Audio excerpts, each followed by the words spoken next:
그런데 세종이 태어난 곳은 궁궐이 아닌 사가, 즉 개인의 집이었습니다. 방금 말씀드린 대로 준수방이었습니다. 자, 이 전체 사진이 경복궁 인근이고 바로 도표, 그 네모진 곳이 세종대왕 나신 곳인데 여기가 바로 준수방 지역입니다.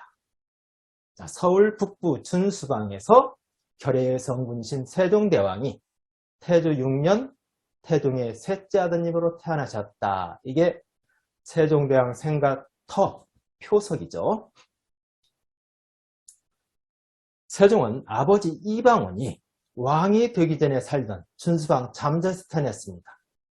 경복궁 서쪽에 위치한 준수방은 한성부 북부 12방 중의 하나로 지금의 서울시 종로구 통인동과 옥인동 일대인데 굉장히 넓죠.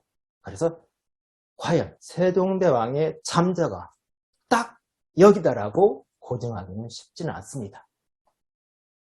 세종은 왕의 아들이 아니기 때문에 궁궐에서 태어날 수 없었습니다. 셋째, 어머니 원경왕후의 출산 자격입니다. 당시 원경왕후는 경복궁 궁궐에서 출산할 자격이 없었습니다. 왜? 궁궐에서 출산할 자격은 왕비와 세자빈입니다. 좀 더 범위를 넓혀도 왕의 후궁들이죠. 다만 후궁은 대궐내 출산은 시기마다 달랐습니다.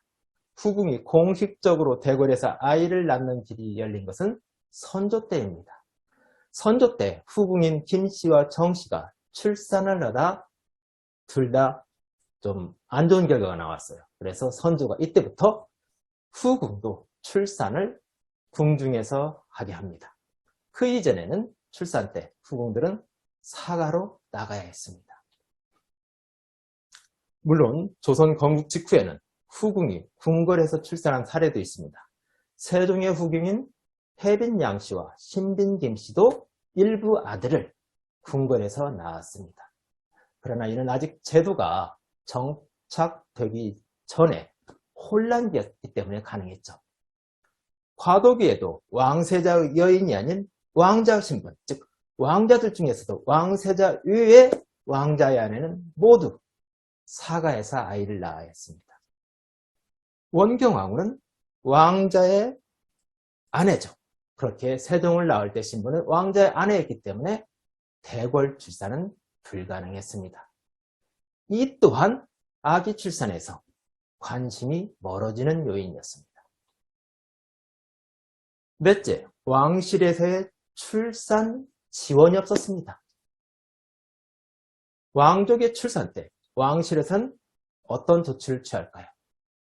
왕실에서 왕족이 출산할 때 공식적인 배려는 없습니다. 다만 예의적으로 임금이 친소관계, 아끼는 종친에게 내의원과 은여를 보내는 정도입니다. 정왕군 이방원이 원경왕후가 세종을 낳을 때 왕실에서의 특전은 없었습니다. 만약에 특전이 있었으면 세종은 태어날 때부터 임금의 은혜를 받았다고 기록이 돼 있겠죠. 그런데 이런 기록이 없는 걸로 봐서 세종대왕 출산 때 왕실에 지원은 없던 걸로 보입니다. 따라서 세종은 여느 사대부가와 마찬가지로 민간 은여나 산파의 도움으로 세상의 첫 울음을 터뜨렸던 것으로 추정할 수 있습니다. 자, 다섯 번째, 아버지 이방원의 가택연금입니다. 지금 이 배경 화면은 이종국 작가가 그린 단종, 그 영월입니다. 영월에서 단종이 유배되어 있는, 즉 연금되어 있는 이 상태를 추상화로 그린 건데요. 이 상황이 세종의 부왕, 아버지 이방원의 가택연금과 거의 비슷합니다. 세종이 태어날 때 태종의 정치적 입지는 크게 위축된 상태였습니다. 사실상 가택연금 처지에 있었습니다. 조선이 건국 후 태종은 신덕왕후 그리고 정도전하고 치열한 정권 다툼을 벌였는데 결과가 좋지 않았죠. 힘의 균형추가 계속 정도전 쪽으로 옮겨갔고 마침내 권력의 핵심인 왕세자를 이복 동생인 이방석에게 물려줬고 결과적으로 이방원은 신덕왕후와 정도전에 의해 계속 생명의 위협을 받는 상태가 된 거죠. 끊임없이 정도전으로부터 감시를 당하게 된 이방원은 호린무원, 사면초가의 처지에서 어떻게 목숨을 보전하고 분위기를 전환시킬까를 고민할 수밖에 없죠. 훗날을 도모하고자 집에서 은인자중을 합니다. 외출을 자제하고 집에서 머무는 방콕을 선택한 것이죠. 또 현실적으로 방콕을 할 수밖에 없는 상황이었죠.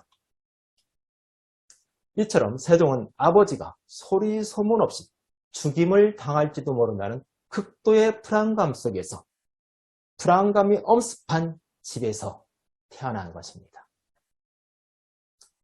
생과 사의 살얼음판을 걷는 정왕군 이방원 집에 아기가 태어났다고 해서 하객이 구름처럼 몰릴 수 있는 상황은 아니었겠죠.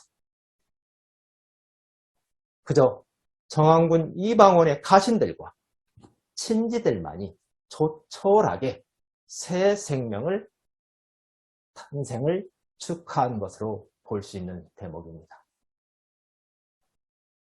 그런데 이것이 전화위복이 됩니다. 세종이 지극히 아버지의 사랑을 받게 되는 계기가 되는 거죠. 왜? 아버지 정왕군 이방원과 어머니 원경왕후 민씨가 생명이 대단히 위험한 상태였죠. 그럼 어떻게 될까? 정성을 자식들에게 쏟을 수밖에 없겠죠. 당시 실록에 보이는 태종 이방원의 증언이 있습니다. 내가 젊어서 연이어 아들 셋을 이룬 뒤 태조 3년에 양령을 얻었다. 그때 이 아이도 죽을까 두려워해 처가에 보냈다. 다음 해에 효령이 태어났는데 열흘도 안 돼 병이 들어 홍영리 그 집에 두었다. 1년 뒤에 주상이 태어났다. 죽음의 불안감 속에 살던 나는 대비와 함께, 대비는 원경왕후 민씨죠. 양령을 안기도 하고 업기도 하고 무릎에서 떼어놓지 않았다. 자, 여기에서 알 수 있는 것은 세종대왕이 셋째 아들로 태어났지만 실제로는 6번째 아들이었다. 첫 아들, 둘째, 셋째 아들이 연이어 사산이나 태어난 직후 죽었고 양령이 4번째 태어났는데 장남이 됐고 바로 효령도 5번째 아들이었다.